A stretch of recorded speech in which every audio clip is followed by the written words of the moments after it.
은행권 가계대출가 특히 주택담보대출 같은 경우는 한 달 새 6조 원 가량이 늘었고 또 전체적으로 봤을 때도 가계대출이 최근에 급격한 상승세를 보이고 있습니다. 그래서 금융당국이 다급히 서둘러 이 점검에 좀 나섰는데요. 그러면서 금융 안정을 위협할 수준은 아니다라고 평가를 했는데 현재 가계부채 증가 속도 정말 걱정할 수준이 아닌 건지 체크해 보겠습니다. 엉 교수님 어떠십니까? 금융당국 일단 금융 안정을 위협할 수준은 아니다. 물론 뭐 추가적인 증가세가 있다면 좀 더 경계를 해야 된다는 멘트는 뒀지만 현재 상황은 위협할 수준이 아니다라고 했거든요. 어떻게 보십니까? 예, 우리나라 지금 가계부채가 2022년도 국제결제은행 자료에 의하면 총 부채 그 원리금 상환 비율, 즉 DSR 이게 13.6%로 주요 선진국 중 2위입니다. 2위. 제일 1위가 호주가 14.7%고요. 네. 미국이 7.6, 일본이 7.5, 독일이 6.0입니다. 그럼 이런 거 보면 우리나라 그 가계가 소득을 갖고 부채를 갚는 비율이 상당히 높다고 볼 수 있죠. 그렇네요. 그리고 한국경제연구원이 조사한 자료에 의하면 그 전세보증금까지도 이제 부채로 치면 2022년 말 기준으로 2,925조라고 그러더라고요. 그리고 여기서 금융권 가계부채가 1,867조고 그다음에 전세보증금이 1,058조라고 합니다.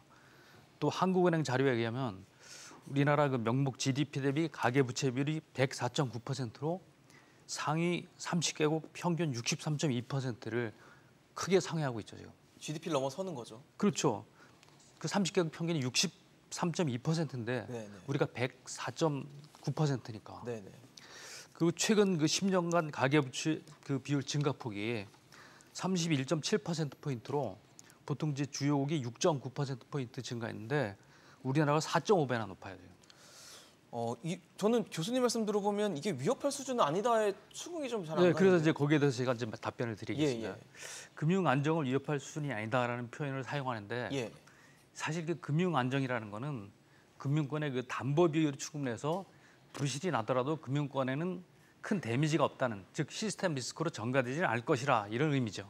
그러니까 주택 담보 대출이기 때문에 그렇죠. 설령 부실이 나더라도 담보가 매여져 있기 때문에 큰 문제가 되지 않는다. 그렇죠. 이런 금융권에서 그렇지만 이제 급증하는 가계대출이 언제까지 안정을 담보할 수 있지 이제 검증을 해봐야 돼요. 그 2008년도 서프라임 사태 같은 경우도 급등하는 주택 가격이 편승해서 담보대출을 굉장히 늘린 결과거든요. 네네. 그 당시 그때 제가 이제 감독관 있을 때 조사를 했는데. 예. 거기서는 그 주택 가격보다 대출을 더 해줘요. 왜냐하면 6개월만 지나면 주택 가격이 대출금보다 더 올라가니까. 그래서 지금 사실 그 비정상적으로 오른 주택 가격이잖아요. 이것 때문에 담보 비율이 유지가 되고 금융 안정성이 유지된다 그러지만 결국 그 미국 서프라임 사태를 보면은 우리가 그거를 다시 한번 검증해서 우리가 교훈을 삼아야 되지 않을까. 체크를 해봐야 된다. 그럴 때라고 생각합니다. 그렇군요. 그래서 금융당국에서 예. 지금부터라도 빨리 가계부채 관리를 강화하지 않으면 거꾸로 서민들이 주택을 살려면 사실 주택 가격이 떨어지거나 안정돼야 되잖아요. 그렇죠. 근데 금융권 입장에서 볼 때는 이게 부실 비율이 올라가니까 오히려 주택 가격이 올라가야 금융 안정성이 유지되는 이런 아이러니컬한 상황이 발생할 수도 있습니다. 지금. 어쨌든 위협할 수준 아니다. 조금 경계를 해야 된다. 좀 대비를 해야 된다라는 걸로 좀 이해가 되는데 성 교수님은 어떻게 보십니까? 최근 추세를 보게 되면은 3월까지는 은행권 가계대출이 감소하다가 4월부터 증가세로 돌아섰습니다. 맞습니다. 그리고 7월달에 6조 원이 돼서 이제 굉장히 큰 폭으로 올라섰는데요. 이게 2021년도 9월 이후는 최대 증가폭이라고 알려져 있긴 합니다. 그래서 근데 이 증가폭이 어디서 왔느냐를 보게 되면 모두 다 사실은 주택담보대출에서 왔거든요. 완전히. 네네. 그래서 이 사실은 이 은행권의 대출이란 것은 아까 말씀하신 것과 비슷하게 부동산 시장의 어떤 움직임과 연계되어 있다고 보는 것이 저는 맞을 것 같습니다. 그래서 우려할 상황이 아니냐라는 걸 판정하는 것은 현재 부동산 시장이 어떻게 움직이고 있느냐를 한번 보는 것이 저는 바람직한 것 같은데요. 지난 2년간 부동산 시장 가격이 좀 안정화되긴 했었거든요. 이제 이거를 저는 안정화라고 생각을 합니다만 일부 분들은 이제 침체라고 표현을 하기도 그렇죠. 하죠. 또 혹시 이제 굉장히 고점에서 부동산을 구매한 분들 입장에서 보면은 본인들의 이제 부동산 자산이 이제 부실화되고 있는 부분이니까 그분들의 어떤 리스크에 좀 노출되는 부분이 있긴 해서 아마 정부에서 생각하기에는 과도한 하락은 막아야 되겠다라는 차원에서 아마 여러 가지 규제 완화를 한 것으로 저는 알고 있습니다. 그래서 어느 정도 이제 그 규제 완화의 효과가 나타나기도 시작하고 또 다른 어떤 뭐 여러 가지 이 영향으로 인해서 이제 부동산 가격이 다시 반등하고 있는 상황인데요.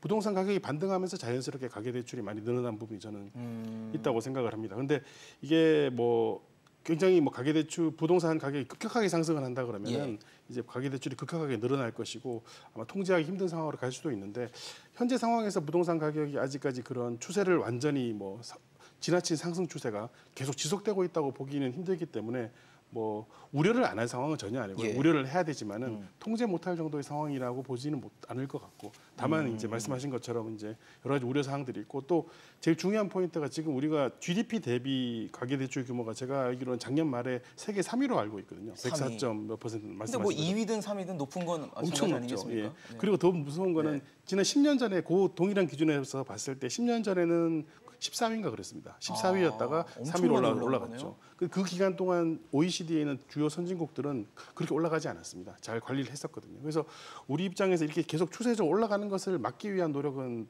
반드시 필요하니까 그런 측면에서는 우려는 충분히 할 수 있다고 생각을 합니다.